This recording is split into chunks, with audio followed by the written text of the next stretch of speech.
আসসালামু আলাইকুম মালয়েশিয়া প্রবাসী ভাইগণ, আশা করি আপনারা প্রত্যেকে ভালো আছেন। মালয়েশিয়া কলিং ভিসা চাঞ্চল্যকর তথ্য।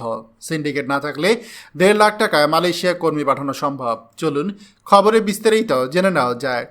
সিন্ডিকেট ভাঙা গেলে মালয়েশিয়াতে মাত্র 1.5 লাখ টাকায় শ্রমিক পাঠানো সম্ভব, কিন্তু সিন্ডিকেট নিয়ে গত 1 দশক ধরে এত বড় কেলেঙ্কারি হওয়ার পরও সেটা ভাঙা সম্ভব হয়নি।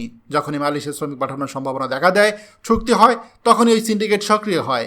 এমন অভিযোগ করেছে বাইরার একটি প্রতিনিধি দল। তারা দাবি জানিয়েছে, সাবেক ফ্যাসিবাদী সরকারের প্রত্যক্ষ মদদে মালয়েশিয়ার শ্রমবাজার সিন্ডিকেট করে হাজার কোটি টাকা লোপাটকারী সিন্ডিকেটের মূল হোতাদের বিচার করে মালয়েশিয়ার সঙ্গে বাংলাদেশের সংকট সমাধানপূর্বক সকল বৈধ রিক্রুটিং এজেন্সির জন্য দেশটির শ্রমবাজার উন্মুক্ত করতে হবে।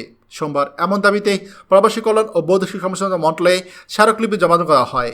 এই সময় উপস্থিত ছিলেন বাইরের সাবেক সিনিয়র ভাইস প্রেসিডেন্ট রিয়াজুল ইসলাম, নোমান চৌধুরী, সিনিয়র সংসদ সদস্য আবু শাশফাক ও বাইরের নেতা ফখরুল ইসলাম। এদিন সংসদ স্মারকলিপিতে উল্লেখ করা হয়, সাবেক স্বৈরাচারী ও ফ্যাসিস্ট সরকারের প্রত্যক্ষ মদদে বাইরের সাবেক মহাসচিব রুহুল আমিন স্বপন ও মালয়েশিয়া বাংলাদেশি বংশোদ্ভূত দাতুশ্রী আমিনের নেতৃত্বে সালমান এফ রহমান, শেখ রেহেনা, সাবেক এমপি আলাউদ্দিন চৌধুরী নাসিম, সাবেক অর্থমন্ত্রী লোটাস কামাল ও তার পরিবার, সাবেক মন্ত্রী ইমরান আহমেদ, সাবেক সচিব ডক্টর মনির সালেহিন, সাবেক এমপি বেনাজার আহমেদ, সাবেক এমপি লেফটেন্যান্ট জেনারেল মাসুদ, সাবেক এমপি নিয়াজ উদ্দিন নিজামী, বাইরের সাবেক সভাপতি আবুল বাসার, বাইরের সাবেক সহ আরও অনেকে সিন্ডিকেটের মাধ্যমে শত শত কোটি টাকা বিদেশে পাচার করেছে। বাংলাদেশ থেকে মালয়েশিয়াগামী প্রত্যেক কর্মীকে বাধ্যতামূলক সকল খরচে অতিরিক্ত 1,52,000 টাকা চাঁদা দিতে হয়েছে। ফলে প্রত্যেক কর্মীকে 4 থেকে 5 লক্ষ টাকা দিয়ে মালয়েশিয়া যেতে হয়েছে। ওই চাঁদার মধ্যে 5,000 রিঙ্গিত ছিল মালয়েশিয়া কর্মী প্রেরণে অনলাইন পদ্ধতি FWCMS, যার ফি গ্রহণ করত সিন্ডিকেটের অন্যতম হোতা রুহুল আমিন। মালয়েশিয়া শ্রমবাজারের অনিয়ম, দুর্নীতি ও টাকা পাচার নিয়ে দুদক ও সিআইডিতে মামলা চলমান, কিন্তু 5ই আগস্টের পর থেকে পলাতক থাকা সেই রুহুল আমিন স্বপন ও তার সহযোগীরা তাদের মালয়েশিয়া পার্টনার দাতুশ্রী আমিন আবারও সিন্ডিকেট করতে সক্রিয় হয়েছে। বাংলাদেশি বংশোদ্ভূত মালয়েশিয়ার নাগরিক দাতুশ্রী আমিনে মালয়েশিয়ার আইটি কোম্পানি বেস্টিনেটের মাধ্যমে হাতে নিয়েছে 12,300 কোটি 4 লাখ টাকা। এই সিন্ডিকেট দারুণ চূড়ান্তভাবে বহির্গমন প্রক্রিয়া সম্পন্ন হওয়ার পরও 17,000 কর্মী সহ মোট 50,000 কর্মী মালয়েশিয়া যেতে পারেনি।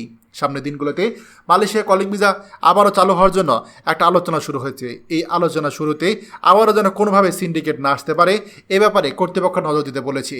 আর যদি এই কর্তৃপক্ষ সিন্ডিকেট বন্ধ করতে পারে, তাহলে মাত্র 1.5 লাখ টাকায় মালয়েশিয়ায় কর্মী পাঠানো সম্ভব। খবরটি আমাদের মালয়েশিয়া প্রবাসী সকল ভাইদের সাথে এক্ষুনি শেয়ার করে সবাইকে এই গুরুত্বপূর্ণ খবরটি জানার সুযোগ করে দিন। আর আপনি যদি আমাদের এই চ্যানেল নতুন হয়ে থাকেন, অবশ্যই আমাদের চ্যানেলটিকে সাবস্ক্রাইব করুন মালয়েশিয়া সকল গুরুত্বপূর্ণ খবরাখবর সবার আগে পাওয়ার জন্য। ধন্যবাদ সবাইকে। আমাদের সকল ভিডিও আপডেট সবার আগে পেতে আমাদের চ্যানেলটিকে সাবস্ক্রাইব করুন। সাবস্ক্রাইব করতে সাবস্ক্রাইব বাটনে ক্লিক করুন এবং বেল আইকনে চাপুন, যাতে আমাদের কোনো নতুন ভিডিও আপনি মিস না করুন।